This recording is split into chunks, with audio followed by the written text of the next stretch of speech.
What is this? We must call out these dangerous lies, even if others in the media won't. My new series, Debunked, just launched for Zeteo News. The first episode is devoted to debunking the top 7 lies about Gaza and October 7th. Please do. Oh, and please do subscribe in a new segment here. We're calling Debunked. The top 7 lies about Gaza debunked. Lie number 1.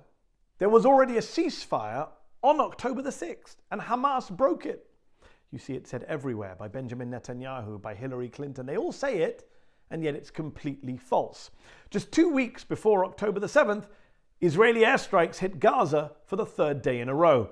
And on October the 4th, Gaza Strip protesters received bullet wounds to ankles, medics report. Does that sound like a ceasefire to you? Even over in the occupied West Bank, before Hamas's attack on October the 7th, Israeli forces had already killed a record 234 Palestinians. If there was a ceasefire in place before October the 7th, nobody told the Israeli military. Lie number 2. The priority is freeing the hostages. There's no higher priority, Joe Biden has said. And yet, last month, Israel's finance minister said bringing home the hostages is not the top priority. Hamas must be defeated, he said. Wittingly or unwittingly, the Israeli military has actually killed more Israeli hostages than its soldiers have rescued. In fact, as one Israeli journalist recently tweeted, citing new reporting from an Israeli news website, 10 hostages were killed by Israeli airstrikes in Gaza, some even as the Israeli military had intel they were residing in the buildings that were targeted. The IDF reportedly killed their own citizens and then lied and said they died in, quote, Hamas captivity. But sure, it's all about the hostages. Lie number 3, 40 beheaded babies. How can we forget the most emotive and most offensive lie of this entire conflict? A lie that went viral and was repeated by the President of the United States, who falsely said he saw pictures of beheaded babies, even though there weren't any. Nor were their babies burned in ovens, as Israeli newspaper Haaretz proved in their investigation. They were all lies. In fact, according to data released by Israel's Social Security Agency, tragically there was one baby killed on October the 7th, 10-month-old Mila Cohen, may her memory be a blessing. But in the interests of facts, she was not beheaded. Now, one baby killed is one baby too many, a tragedy, a crime.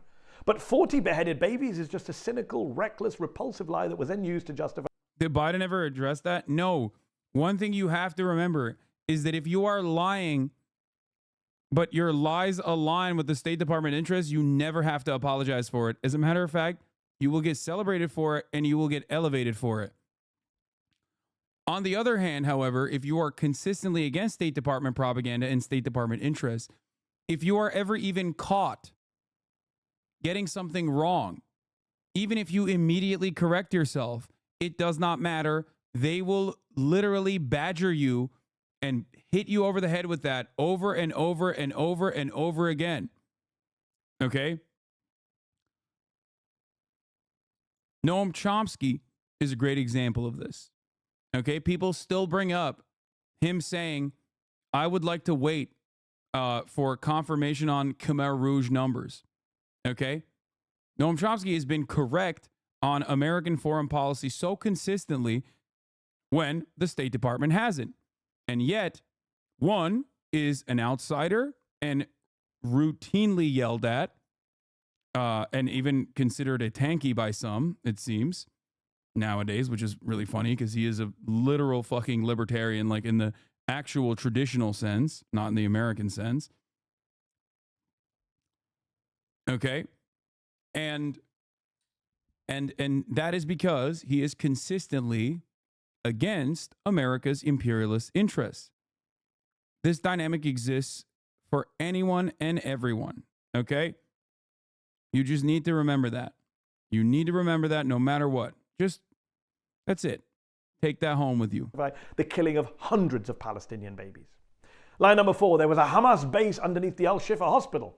Remember this video from the Israeli military claiming Hamas's main headquarters were under the hospital? Wow, an underground lair straight out of a Bond movie. To this day, we have yet to see any evidence of such a headquarters under Al-Shifa. Sure, as the AP has reported, the Israelis found a pair of metal cots in a room fashioned from rusty white tile. They appeared to be out of use. Meanwhile, the Washington Post said the underground rooms found by Israel showed no immediate evidence of military use by Hamas, and Israel has provided no hard evidence that Hamas was using the hospital as a command and control. This is 7 lies And yet there are 700 of them, by the way. These are just 7 of the most flagrant ones, I think. This is Israel's modus operandi. This is how they operate. That's it.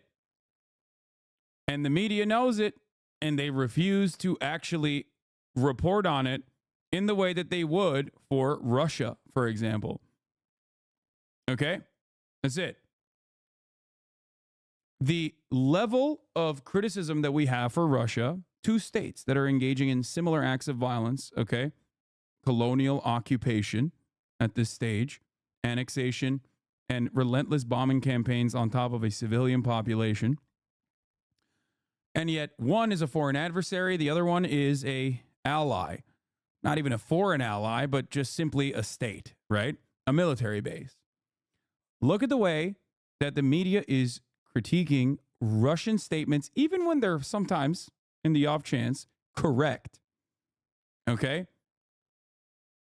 Versus, look at the way that the media reports on Israel statements when they have very consistently lied about every key detail that justifies their inhumane actions in Gaza and in the West Bank as well. If you cannot see this contrast, I do not know what to tell you. Control center. The Israeli military lied so that they could attack more hospitals under the same false pretext. Lie number 5. You can't trust the Hamas health ministry. Remember what Israeli spokesman Mark Regev said to me on Peacock back in November? The Gaza Health Ministry says Israel has killed more than 11,000 people in Gaza, including a record number of Hamas children. Let me finish my question. No, but you can't say that. No, but you said you have to say the Hamas-controlled Ministry of Health in Gaza. I don't have to say what you asked me to say. Why mention Hamas-controlled every time? Because you can't trust the health ministry's numbers, right? Except the Israeli military does. The Israeli military has secretly found the Gaza Health Ministry's casualty figures to be reliable and even uses those numbers for its own intelligence briefings. Oh, and the world's most famous medical journal, The Lancet, found no evidence of inflated mortality reporting from the Gaza. As a matter of fact, the numbers might be incorrect as a consequence of the entire hospital infrastructure being diminished to nothing now. And it is an under-reporting of human casualties, not an over-reporting of human casualties. Time and time again, the Hamas-run health ministry's numbers have been checked, cross-referenced.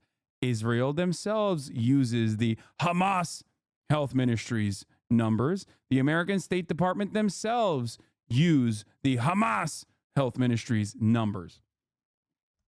They have always been consistently reliable and trustworthy. Now, if you for some reason did not believe in the Hamas numbers and you genuinely wanted to know the truth and you weren't consistently bombing and engaging in an ethnic cleansing campaign, then perhaps you would allow third-party investigators to go into Gaza. Israel does not. Israel also has a policy of not letting in any journalists into Gaza, and alongside their other policy of executing journalists and their families in Gaza, as this has also been one of the most deadliest conflicts for journalism and journalists in general, more so than the 20-year stint of Vietnam. In a matter of a few months, Israel has killed more journalists and their family members than in Vietnam. Israel also has a policy of only allowing journalists to embed with IDF, and on top of that, go through all of the accounts before they are released to the public. They have final cut approval on what can be reported from Gaza. And in spite of all of that, due to the proclivity of IDF occupants, militants, routinely showcasing and celebrating their own atrocious acts, and due to the severity of the inhumanity of the Israeli occupying force in Gaza, in spite of all of those restrictions, there is still a tremendous amount of evidence that we can see with our own 2 fucking eyes. Tremendous amount of evidence for Israel's ethnic cleansing campaign, that is. Gaza Ministry of Health. Lie number 6. There is no hunger in Gaza. That is an exact quote from an Israeli defense official. And it's a lie, obviously. Ask the parents of poor Mahmoud Fatou, the 2-month-old baby who starved to death recently in Gaza. According to the World Food Programme, 4 out of 5 of the hungriest people in the world right now are in Gaza. And lie number 7. The Gazans getting killed today elected Hamas. They voted for them. Put aside for one moment the bin Ladenist logic that says if you vote a way I don't like, I get to kill you. It's just not true that Gazans elected Hamas. It's a lie. Half of the population of Gaza are kids under the age of 18. Most of them weren't even born when the last elections in Gaza took place nearly 2 decades ago.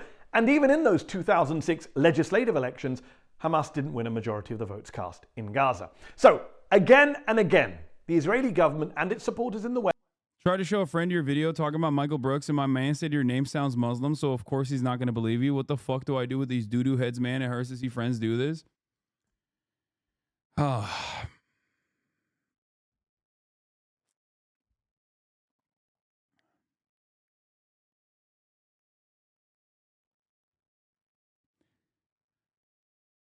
I don't know what to say to that. You know what I mean? But Hasan, I thought you were white. I mean, my name was Hank. I would be able to get to the thick skulls, the dense skulls of many more Americans. I promise you that. I'll just leave it at that. There is a reason why so many of my interlocutors have chosen not to address the statements that I make and regularly either A, battle against statements that I did not make, B, bastardize my positions and engage in straw man arguments, or directly attack the source by saying that I am an Islamist fundamentalist terrorist sympathizer. The only reason why those concepts actually fucking work so well is because both of the guys you're seeing on screen right now are named Hasan.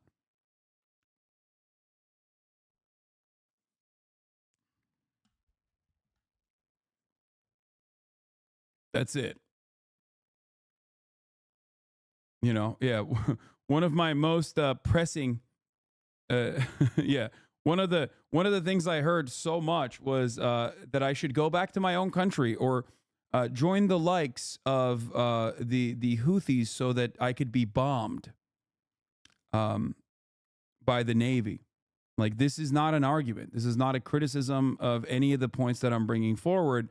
It's just simply signaling to other freaks who are also relentlessly Islamophobic that I am not to be trusted. And unfortunately, that's just kind of how it works. Look, I have a tremendous amount of privilege. So, of course, due to that privilege, I can, brush off a lot of these takes.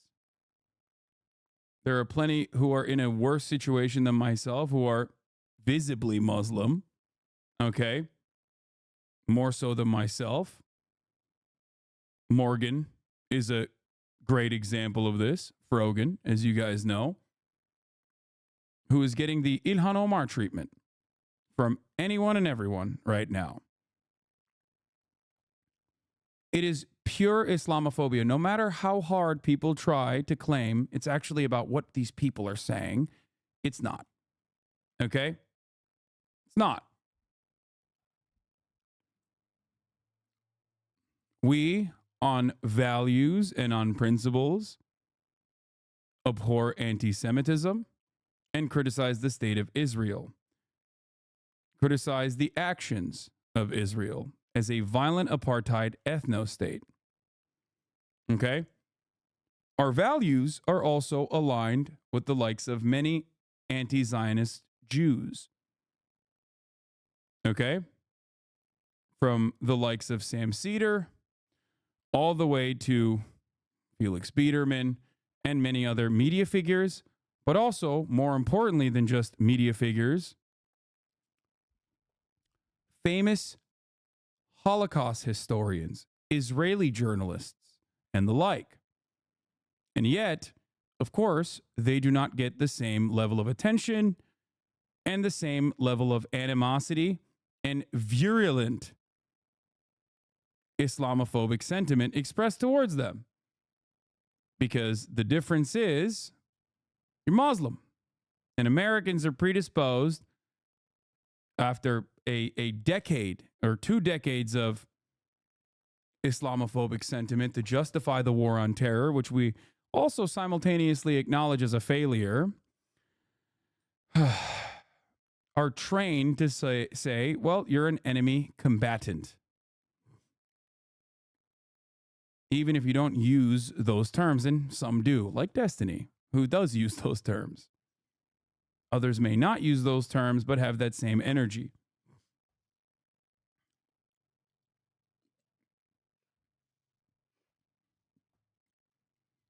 This community hates anti-Semitism, which is the reason some communities hate us 99% of the time. This one time it's convenient to flip it around. I'm white as chalk, and I get Islamophobia by proxy when people tell me you're wrong because you watch a Muslim guy is nuts.